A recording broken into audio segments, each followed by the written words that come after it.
I didn't want to read for Donnie Brasco because I'm a terrible, terrible cold reader. I'm the same. I can't believe I don't know what it is, but I can't. I don't like to be put in a position where I have to prove something. Right. You know, I get mad. I say, listen, you guys know I can do this. And so what's the point of making me read for it? Because then I'm not going to be good. You're second guessing yourself. I'm not going to get the part. So if I read for Donnie Brasco, I'm not going to get cast in the movie. So I'm not going to read. And they passed me by, and they weren't going to do it. Right. And they got another actor, and they tried to trick me a couple times into reading for it, but I didn't do it. And then finally they said, well, okay, how do you feel about meeting Al? And I said, oh, well, he must have casting approval. And they go, well, yes and no. And I go, no, yes, he obviously does. He said, well, would you meet him? Exactly. And I go, well, yeah, of course I'll meet him. Who the doesn't want to meet Al Pacino? I said, yeah, I'll meet him. I'll meet him. Yeah. And they said, well, we got to fly you to New York. And I said, yeah, okay. Yeah. So they flew me to New York, man. And these guys came to the hotel, and they had the little earplugs in. It was like meeting the president of the United States. You know, they took me down a hallway and up a stairway and in an elevator, and some guy named Rocco picked me up. You know, it was really, it was like a big thing to meet him. And yeah, as we get there, and there's a room with the door, and they say, he's in there. I'm like, what? What do you mean? Al's in there. I said, well, okay. Why are you telling me that? They said, well, no, he's in there waiting for you. And I go, oh, you want me to go in there? And like, yeah, he's go in there. He's in there. And I'm like, well, okay, you know? And they're all standing there with their earplugs, like, looking at me. And I'm like, oh, for Christ's sake. So I go over and I open the door and say, okay, man. And I walk in, and it's a little room like this. And there's Al with his back to me. And he's looking out the window, all right? And there's bookcases behind me and a desk. And I'm like, wow, okay. And he doesn't say anything. So now I'm looking around for something to do. And I took this book out from a bookshelf that was behind me. And I started looking at the book. And all of a sudden I hear, I like that book. And I look over, and I realize he can see my reflection in the window that he's got his back to me. Right. And he can see me with the goddamn thing. You like that book? And I'm like, I go, no, I don't even know what book it is, okay? You know? And he goes, oh. And now he turns around, and he goes, you like the script? And I go, yeah, I like the script. You should read the book? I go, yeah, I read the book. It's better than that book. I go, yeah.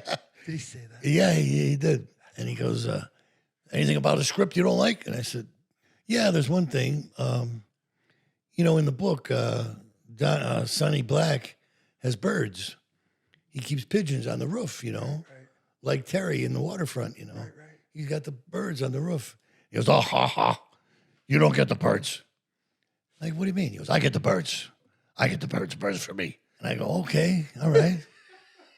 And he goes, you got a problem with that? And I go, no, Al, I don't have a problem with that. Okay, you can have the birds. He goes, I get them. I go, okay. It was like a thing, like he wanted to know. But I love it. And I said, okay, great. So I'm standing there, you know, and it was like a good, 10 seconds, man, just nothing, right? And I'm thinking, okay. And I go, well, is that it? He goes, oh, is that it?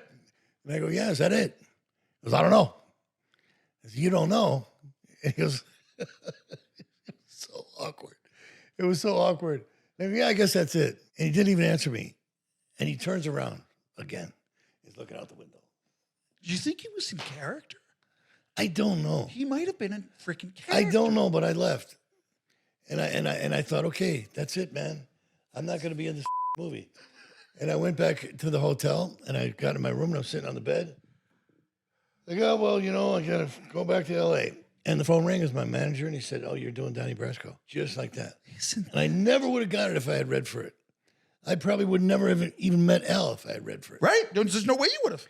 That's the way it happened. You just went and had a conversation. But it was about 7 minutes, yeah. That's all it was. I think he was in character. And wait a second.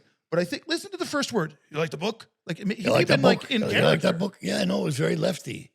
It was very leftyist, you know. It was very, very, very much the way he did that And part. because you, in my sense of the story, because you stayed you. You stayed you.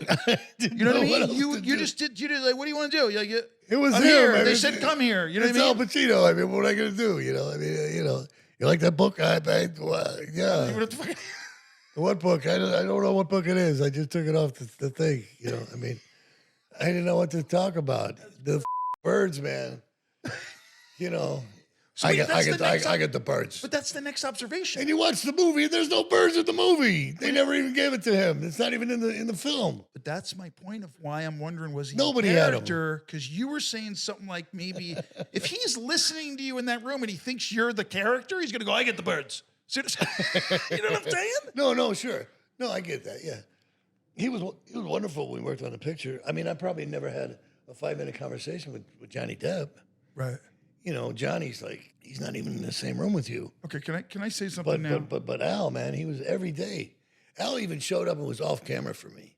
Beautiful. On days when he wasn't even shooting. That's wonderful. He'd come in with a cup of coffee. Where's Madsen? Where's Madsen? I'm like, I'm over here. He said, oh, I'll be here. I'll be over here. And I'd say, oh, okay. That's I brilliant. wouldn't have to look at a light stand. It was him, you know. Right. I don't know. It's great respect, man. Great Now, we can edit this, as you know. Yeah, well, So I mean, can I talk about Johnny Depp? I don't get it. But I mean, I have a Edward question. Scissorhands I couldn't do that. Maybe I could. I'd be an interesting Edward Scissorhands. I'd be really good. Probably. Yes, you would. You know, I would have made a great Batman, but it just wasn't meant to happen. Right. But when you take Johnny and you put him in Donnie Brasco, it just didn't work for me. Right. But how is There's no way that guy would have been let for in you to the family. as an They would have actor? bumped him off. As an actor, with your process, Yeah. does it?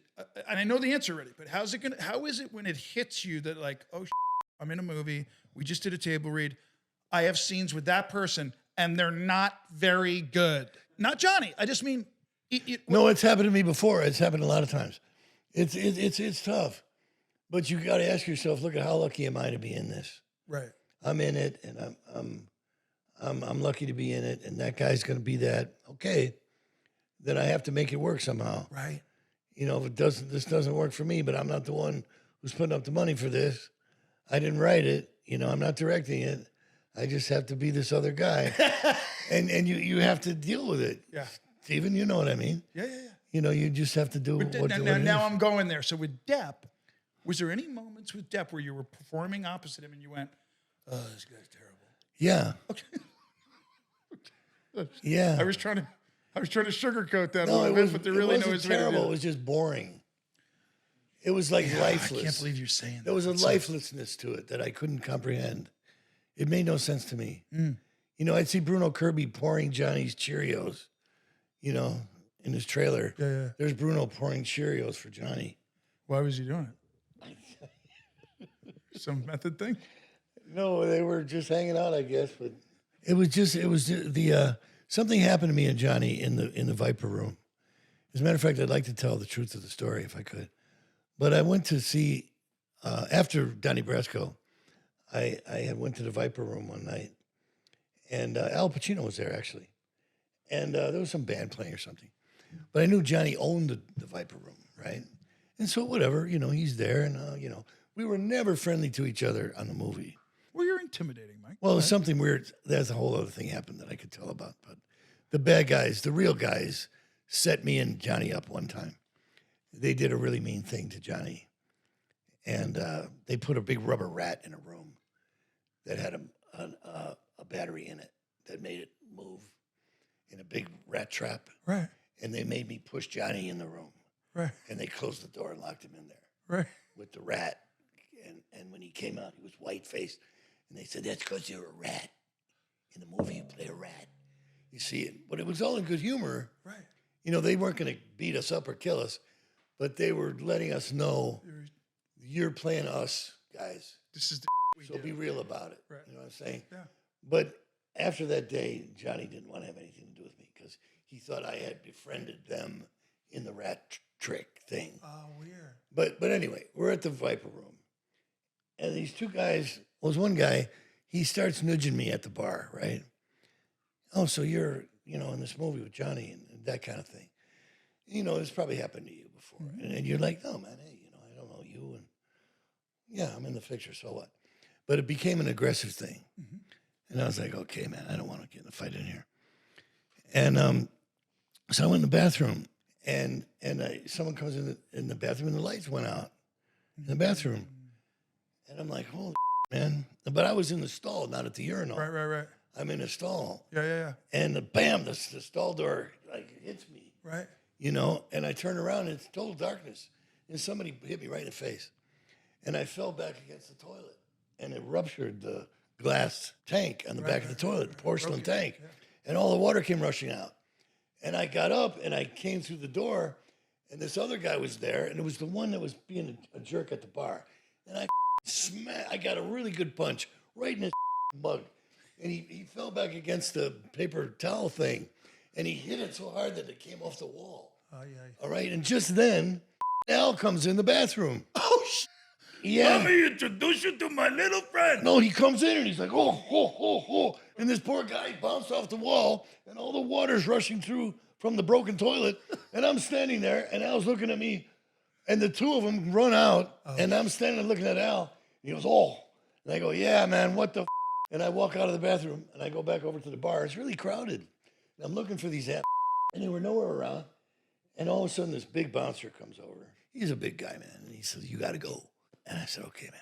And so I slowly, you know, went out. But I was trying to explain, these guys came in the bathroom and they me up. And what was that all about, you know? The guy who asked me to leave, he said, Johnny wants me to tell you that he thought you loved him.